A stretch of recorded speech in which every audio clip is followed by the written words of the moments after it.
Night fell as the girl walked home, when suddenly a whistling sound echoed behind her, but turning around, she found the path empty. Sudden fear quickened her steps, yet the whistling relentlessly continued. Tu veux quoi, là? Then, a thin mist began rising over the deserted road, and as the fog thickened, the streetlights beside her abruptly went dark. Panicked, she pulled her phone from her bag and switched on the flashlight, only for the last sliver of battery life to be devoured by darkness the next second. Driven by terror, she slowly retreated backward, but the whistling pierced the silence behind her once more. The girl stopped and slowly turned around, only to scream in shock at what she saw.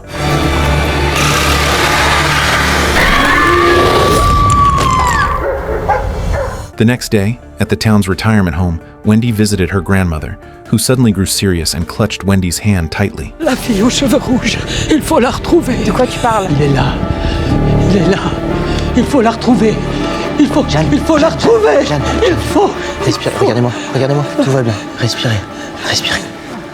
Tu me laisses m'en occuper? Je gère. Ça va aller.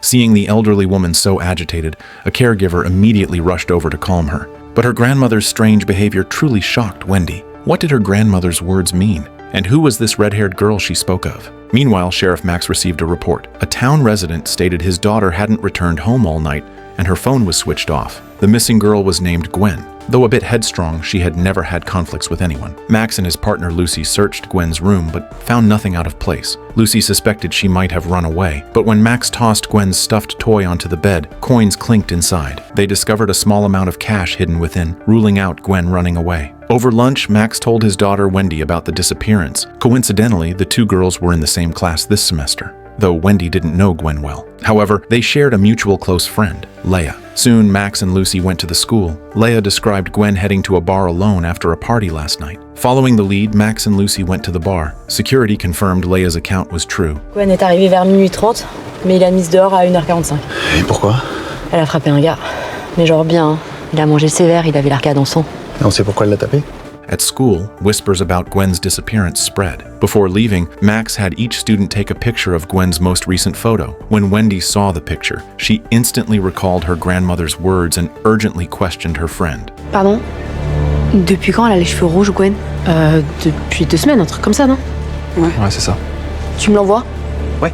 As Wendy prepared to leave, Leia grabbed her. Tonight, a few close friends are meeting under the water tower. Leia hopes Wendy will come. Seeing her friend's earnest invitation, Wendy couldn't refuse. Elsewhere, Max and Lucy retraced Gwen's likely path home. Max found a lipstick in roadside bushes, while Lucy spotted skid marks from a motorcycle braking hard in the road center. The scene suggested Gwen had likely been abducted. Meanwhile, Wendy visited the retirement home, showing Gwen's photo to her grandmother, desperate to understand that morning's cryptic message. But her grandmother, suffering mild dementia, had already forgotten the morning's events. Just as Wendy was about to give up, her grandmother seized her hand again.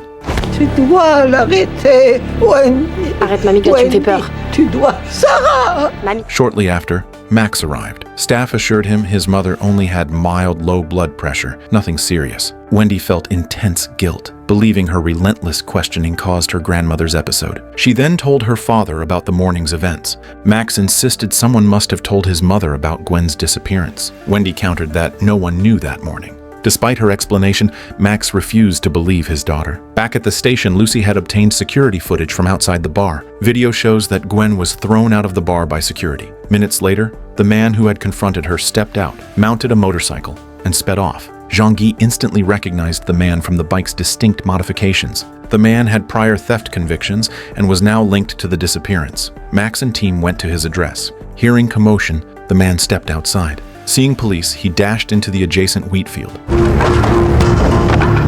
He hadn't run far before 2 officers tackled him to the ground. Simultaneously, Jean-Guy found stolen goods hidden in a doghouse. As Max and Lucy brought the man back, Jean-Guy pulled out Gwen's wallet and ID. Max interrogated him at the station, but the man denied kidnapping Gwen. He claimed he'd found Gwen's purse on the roadside that night, thought about reporting it, but knew no one would believe him. He only remembered the streetlights flickering violently before going dark, just before he found the purse. Getting no useful leads, Max had Lucy lock him in a cell. Meanwhile, the water tower gathering ended. Wendy and friends prepared to leave. Just then, the light above the water tower door began flickering wildly. With a sharp crack, the bulb shattered completely. Then, their bicycle headlights started flickering too. Il se passe quoi avec nos vélos, là?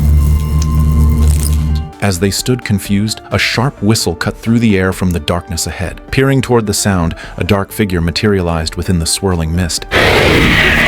A horned creature emerged before the group. They scrambled inside the water tower, slamming and locking the heavy door. Frantically pulling out phones to call for help, they found every device utterly dead, zero power remaining. Watching the violently shaking door, the frightened Wendy and her friends could only run to the upper level of the water tower. When they reached the upper level, the door was completely pushed open by the creature. Now surrounded by thick fog, the boy Clément tripped over something. As soon as he hit the ground, a powerful force dragged him into the mist. Then a light flashed within the fog, and after the light vanished, the creature stood before Wendy and the others.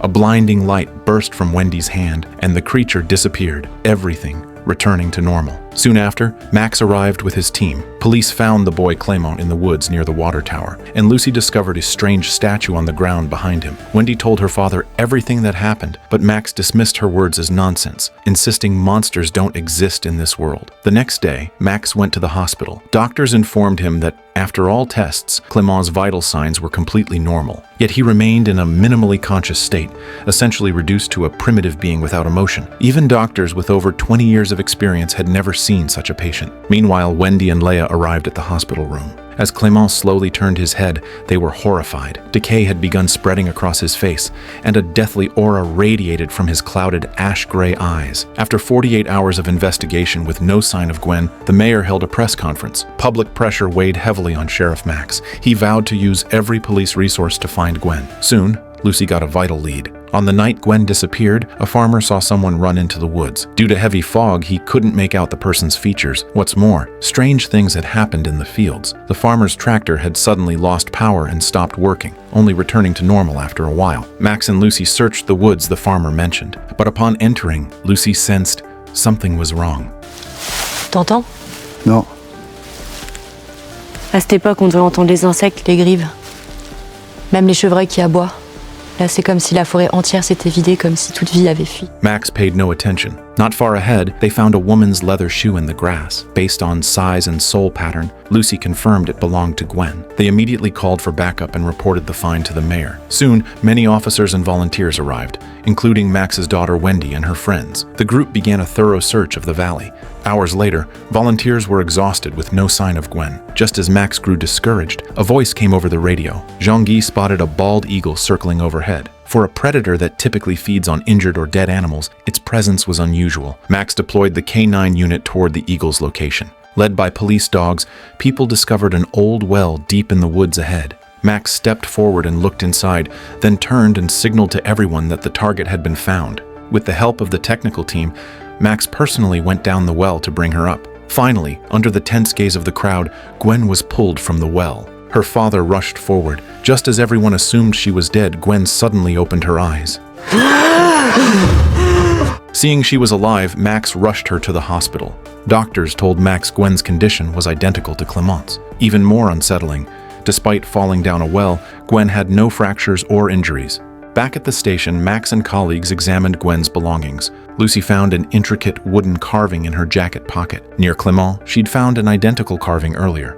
Its fine craftsmanship suggested a professional artist. In this small town, such talent was rare. Investigating, Lucy got a name: Claude, a carpenter specializing in antique furniture restoration. Max and Lucy went to Claude's workshop. Sure enough, they found unfinished wooden carvings there, identical to the ones the police had discovered. And there were also several sketches of wood carvings on the wall. Just then, they heard the door open behind them. Hearing the sound, they rushed over and found Claude returning. He explained a stranger called, ordering several carvings, mailing designs, and $500 cash. Crucially, there was a delivery address. Claude described the figures as Abignoth, a dark god from ancient myth. The buyer ordered 4 carvings. Claude mailed 2 last week, with the rest due tomorrow. Meanwhile, Wendy and her friends, still haunted by the creature, tried to uncover what harmed Clément and Gwen. Their only remaining clue was Wendy's grandmother. They headed to the retirement home. Tu te souviens de ce dont tu m'as parlé l'autre jour? À propos de Gwen? De ce qui lui est arrivé? When Wendy stepped out of the room, she opened the diary in her hand. Grandma had drawn an eerie symbol on it.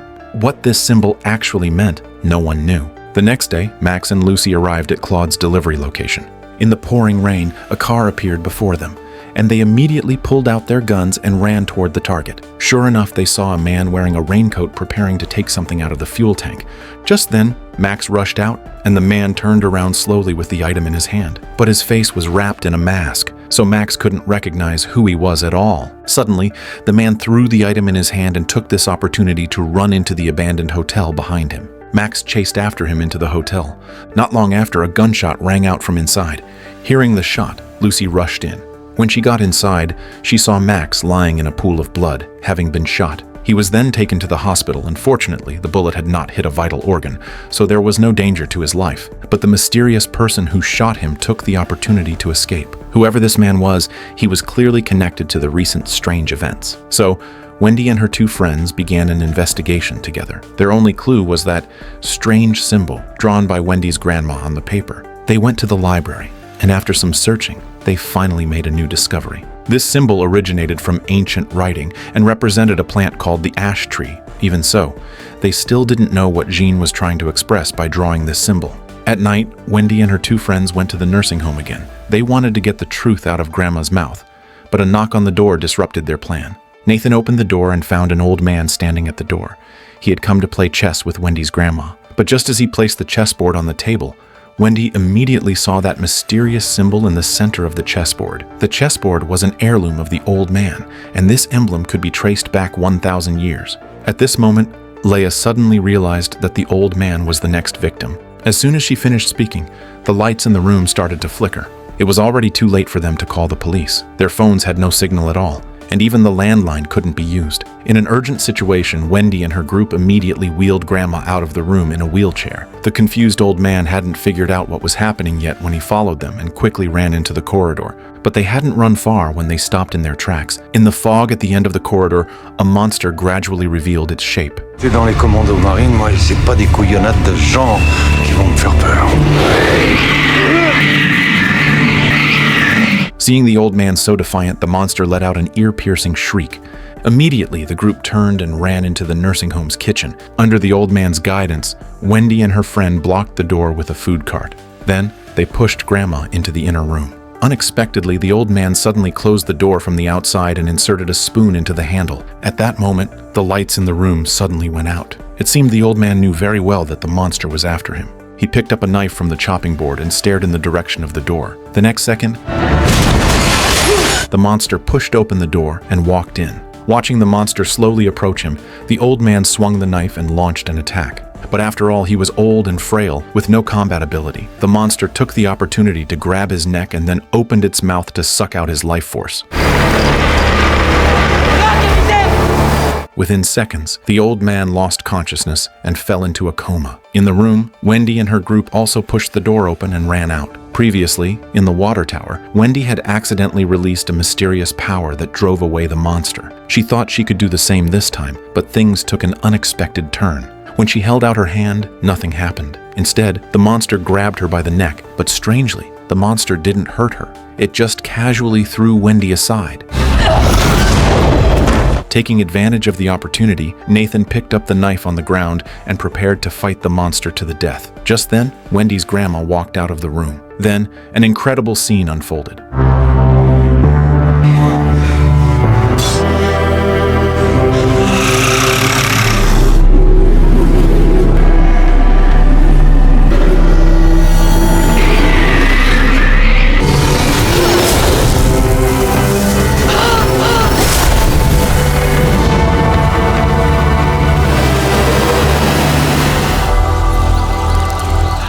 After the monster disappeared, everything returned to normal. To avoid involving others, Nathan told Wendy and Leia to wheel Grandma back upstairs first. After they left, he saw a wooden carving shaped like a monster under the table. Soon, the police arrived at the scene, and the mayor also rushed there after receiving the news. Later, Max and his team checked the surveillance footage. From the power outage to the recovery, it took a total of 17 minutes. Until the police arrived, on the screen they only saw Nathan and the old man. What puzzled Max and the others was that, in the previous cases, the perpetrator had always left a wooden carving, but this time they found nothing at the scene. The next day, at a public gathering, Max found Nathan, and wanted to learn more about what had happened the night before. After thinking for a moment, Nathan finally told him about seeing the wooden carving. Max heard this and immediately opened his phone. Vous l'avez retrouvé? Non, mais on a retrouvé sur toutes les victimes. Ça représente quoi? Un buguénose. C'est une légende. After speaking, Max immediately returned to the retirement home. But when he checked the security footage, he unexpectedly discovered the person who took the carvings last was actually the mayor. However, for an authority figure like this, it would be very difficult to bring him to justice without solid evidence. Therefore, Max followed the mayor to a cafe and deliberately spread false information. Il y a quelqu'un qui a pris une pièce à conviction juste après l'attaque aux jambelles. Alors les caméras étaient HS. Donc on sait pas qui c'est. Mais on a retrouvé des traces d'ADN. Alors c'est un peu technique, mais on va pouvoir remonter jusqu'à lui. Bien, bon boulot. Bien. Et vous aurez les résultats quand? D'ici 24 heures. Peut-être même avant. Sure enough, not long after, Max received news that the mayor had fled. He immediately took his team to the mayor's house, but by then the house was completely empty. During the search, police discovered a warehouse rental contract. Following the address, Max brought his team to the warehouse. While searching, they found definitive evidence of the mayor's crimes. A map on the wall had photos of Clement and Gwen pinned to it, alongside mysterious symbols. Not only that, Max also found a photo of his daughter Wendy in a drawer. Only then did he realize the next victim was his own daughter. Meanwhile, Wendy and her friends were listening to their teacher Armin tell the history of the town. Many years ago, an archaeological team discovered a cave in the mountains containing a stone stele carved with the dark god Abignoth. Legend says he is the messenger who ferries souls to the underworld. 1,000 years ago, the Helta people built a village here, and the gateway to the underworld was hidden within the village. They guarded this place for generations to prevent that gateway from reopening. After hearing Armand's story, Wendy immediately had a bold idea. Elle est où cette grotte? On peut la voir? Seeing the students so enthusiastic about this history, Armand personally led them to the mysterious cave. But as soon as they entered the cave, they found the stele carved with the dark god had been smashed. Wendy instantly realized it wasn't an ordinary stele, but a sacred relic imprisoning the creature. The stele being shattered meant someone had released the creature. Then they saw some strange patterns beneath the stele. When Armand saw these patterns, he immediately explained to everyone. Legend tells of 4 witches responsible for guarding the gateway to the underworld, protecting the villagers from harm. Each witch had the symbol of her family carved above her head. One figure was distinctly different. Armand deduced this person was likely the high priestess among the witches, based on the symbols on the stele. Wendy also concluded. Il va y avoir une autre victime. That night at home, Wendy began researching related information. Suddenly, the sound of shattering glass came from downstairs. She left her room and went to the top of the stairs, only to find a figure in a raincoat standing below. Then, her phone suddenly rang. Seeing the caller was Max, Wendy realized danger had arrived. She turned and ran back to her room. The mysterious figure chased her upstairs and burst into the room. Wendy hid behind the wall, covering her mouth, not daring to make a sound. Just then, police sirens echoed from outside, and in the mirror, Wendy saw the mysterious person's face clearly. It was the mayor. At that moment, Max and Lucy also entered the house. Hearing her father's voice, Wendy quickly ran downstairs. Hearing the noise, Max immediately gave chase. He finally caught up with the mayor beside the reservoir in the center of the wheat field. A fierce hand-to-hand combat broke out in the reservoir, but this time Max still couldn't overpower his opponent. The mayor seized the gun and pointed it at Max. Suddenly, Lucy appeared at the edge of the reservoir. Seeing no escape, the mayor raised the gun and pulled the trigger against his own head. But the eerie events did not end with his suicide. The next day, Wendy went to the cemetery to pay respects to her recently deceased mother. As she closed the tomb door and prepared to leave, she suddenly saw a familiar symbol on the window above the tomb. It was exactly the emblem of the high priestess's family from the cave stele. Only then did she realize her mother was a descendant of the high priestess. Simultaneously, Wendy became certain her mother's death was not as simple as an accident. Returning home, Wendy went to the barn. A fire here weeks ago had taken her mother. Filled with sorrow, she inadvertently noticed a patch on the wall, untouched by the flames. She pushed aside the shelves in front of the wall, then stepped back to the doorway. Illuminated by sunlight, the mark on the wall became clearly visible. Indeed, her mother's death was linked to that creature. Meanwhile, Lucy's investigation revealed the mayor had been married 30 years prior. His beloved died during a difficult childbirth, and the child was sent to an orphanage, something he had never mentioned to anyone. Hearing this, Max was deeply puzzled. But now, the orphanage was abandoned and had become a convent, though the records should still be inside. Then they went to the convent, and with a nun leading the way, they reached the room storing the archives. After searching through them, they finally found the child's file. Learning the mayor's son was named Fred, Max immediately remembered the caregiver at the retirement home who looked after his mother was also called Fred. Meanwhile, Wendy visited her grandmother at the retirement home. On était gardiennes. Maintenant, c'est mon tour. Je sais ce que je dois faire. Mais j'ai tellement peur. Just then, Fred walked in from outside. According to the rules, visiting hours were over and family couldn't stay, but instead of making Wendy leave, he went to the kitchen and personally made her a dessert. After just a few bites, Wendy felt tightness in her chest and difficulty breathing, then fell unconscious. When she opened her eyes again, she found herself taken by Fred to a mysterious church. Pointing to the family emblem on the floor, Fred stated that if Wendy placed her hand upon it, she could open the gateway to the underworld. Fred's goal was to enter that gateway and find his mother. Et pour les autres, il se passe quoi si je le fais? Les morts et les vivants ne feront plus qu'un. Mourir ne sera plus jamais un problème pour personne. Meanwhile, Max learned his daughter had been kidnapped. But after investigation, police found no witnesses. No one knew where Fred had gone. Helpless, he invited Wendy's friends Leah and Nathan to the police station. Facing Wendy's disappearance, they told Max everything they knew. Though Max didn't believe in spirits, he still sought Armand's help. Hearing Wendy was kidnapped, Armand stated Fred might be trying to open the gateway to the underworld. Legend said the gateway could only open at midnight on the summer solstice, which was tonight. Based on his deduction, only one place suited such a ritual, an old church atop the mountain.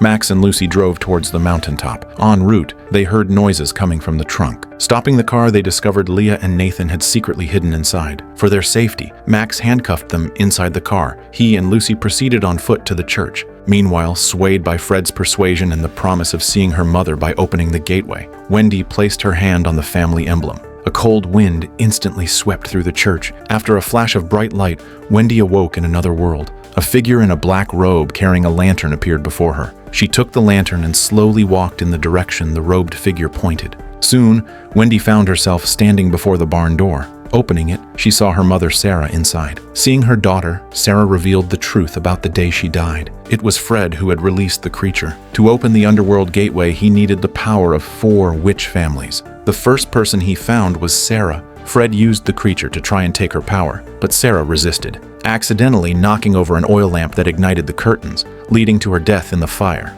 Meanwhile, Max and Lucy entered the church and found Wendy and Fred lying on the floor, not breathing. Max desperately began performing chest compressions on his daughter. Just then, the creature suddenly appeared inside the church. Lucy immediately stood up and fired multiple shots at it, but the bullets caused no harm. Max had no will left to fight. He preferred to leave this world with his daughter. The creature's hand closed around his neck. Before it could act, the sound of a bell echoed overhead. It turned out to be Leah and Nathan. Seeing what was happening inside the church, they had climbed the bell tower. Hearing the bell toll, Wendy bid farewell to her mother and returned to the world of the living. Instantly, she unleashed the ancient power within her, utterly destroying the creature.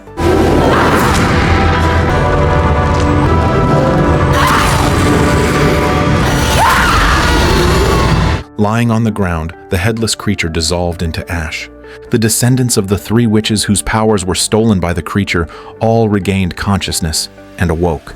The town finally returned to its former peace. Meanwhile, Fred, who had entered the other world, never found his mother, and he remained trapped forever in that dark realm.